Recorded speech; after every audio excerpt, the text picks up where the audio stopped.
आपको पता है सीयूटी क्या है? नहीं, कॉलेज के लिए देते हैं, एंट्रेंस है 12th के बाद, आफ्टर 12th देते हैं for college. Exam basically after 12th होता है कॉलेज में एडमिशन लेने के लिए, और पैटर्न भी 11th और 12th का ही आता है जो आता है। 12th में होता है एग्ज़ाम, जहाँ अगर आपको कोई ज़्यादा रेपुटेटेड कॉलेज में नहीं जाना है तो आप उसके लिए वो एग्ज़ाम दे सकते हैं। फुल फॉर्म पता है सीयूटी की? नहीं, common university admission test. CUET college entrance examination. Common entrance exam है अभी। Yes, common university entrance test है। नहीं, नॉट श्योर अबाउट। नमस्कार, मैं अक्षरा डेल गुरु से आज Sarvodaya Kanya Vidyalaya C block Janakpuri number 1 school के बाहर खड़ी हूँ। आइए इन बच्चों से बात करते हैं और जानते हैं कि ये सीयूटी के बारे में कितना जानते हैं। हाय, आपका नाम क्या है? खुशी। कौन सी क्लास में हो? 11th। आपको पता है सीयूटी क्या है? सीयूटी कॉलेज के लिए एग्ज़ाम देना होता है, वही है। उसकी फुल फॉर्म पता है सीयूटी की? नहीं। ओके, आपका नाम? राधिका। कौन सी क्लास में हो? 11th। आपको सीयूटी के बारे में पता है? नहीं। फुल फॉर्म पता है सीयूटी की? नहीं। ओके, आपका नाम? सिद्धि। सौम्या। सान्या। कौन सी क्लास में हो? 12th D, 12th के ह्यूमैनिटीज़। 12th humanities. आपको सीयूटी के बारे में पता है क्या होता है? हाँ पता है, कॉलेज के लिए देते हैं, एंट्रेंस है 12th के बाद, आफ्टर 12th देते हैं फॉर कॉलेज। और सीयूटी की full form? Common university admission test. Okay, और इसके एग्ज़ाम पैटर्न के बारे में कुछ इन्फॉर्मेशन है, कैसा होता है? का सिलेबस आता है इसमें, इतना पता है। 12th का 11 12th का सिलेबस आता है। 11th एंड 12th का जो भी हमने पढ़ा होता है वो सिलेबस आता है। हमारी उसके हिसाब से जो भी स्ट्रीम थी। इसके डोमेन्स के बारे में पता है क्या होता है? डोमेन्स के अंदर क्या आता है और सेक्शंस कितने होते हैं इसके? ऐसा कुछ नहीं पता। अभी तो कोई आइडिया नहीं है ऐसे कि सेक्शंस कितने। तो आप लोगों को क्या लगता है कि आप जो स्कूल में पढ़ रहे हो वो सीयूटी के लिए इनफ है? Think so, but still although knowledge होनी चाहिए फॉर जनरल नॉलेज, या फिर जो भी पॉलिटिक्स के बारे में चल रहा है तो प्रेजेंट के बारे में नॉलेज होनी चाहिए फॉर सीयूईटी स्पेशली। इसकी रिजर्वेशन के बारे में कोई आइडिया है कि सीयूटी में कितनी रिजर्वेशन किस बेसिस पे होती है? SC ST के हिसाब से होती है, बाकी SC ST के लिए पहले से रिजर्व्ड होती हैं सीट्स कॉलेजेस में, और बाकी जर्नल को उसके बाद ही मिलती हैं, पहले SC ST के लिए होती हैं। ओके, आपका नाम? मानसी। कौन सी क्लास में हो? 12th। आपको सीयूटी के बारे में पता है क्या होता है? हम CUET के बारे में पढ़ता है, मतलब कि मैं उसकी तैयारी नहीं कर रही हूँ तो मेरे को इतना कुछ खास नहीं पता। तो CUET का एग्ज़ाम बेसिकली आफ्टर 12th होता है कॉलेज में एडमिशन लेने के लिए, और पैटर्न भी 11th और 12th का ही आता है जो आता है। सीयूटी की full form? CUET college entrance examination.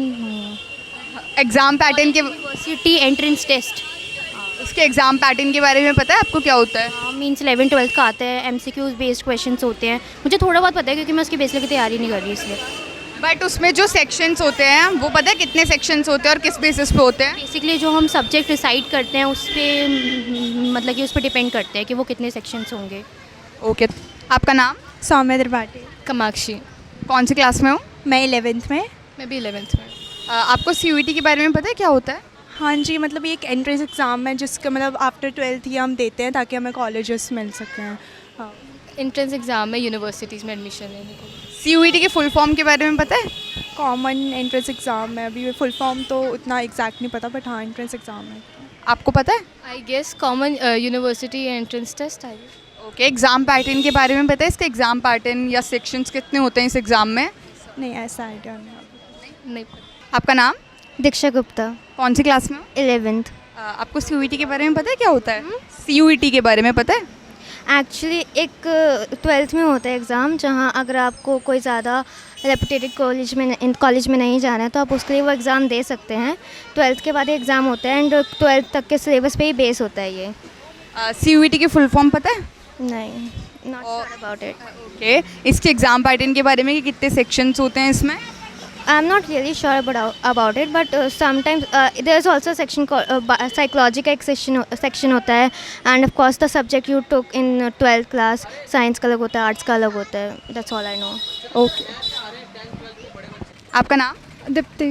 कौन सी क्लास में हो? 12th में। आपको सीयूटी के बारे में पता है क्या होता है? हाँ, कॉमन एंट्रेंस टेस्ट है यूनिवर्सिटीज़ में ज्वाइन करने के लिए उनको। और इसकी फुल फॉर्म?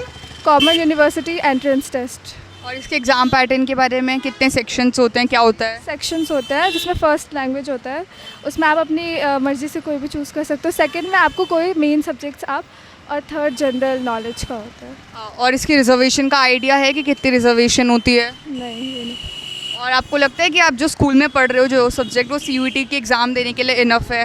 हाँ काफ़ी है वो, मतलब टीचर्स अच्छा पढ़ा रहे तो हो जाता है फिर उससे। तो आपको लगता है कि जो टीचर्स पढ़ाती है उससे आपका CUET क्रैक हो जाएगा?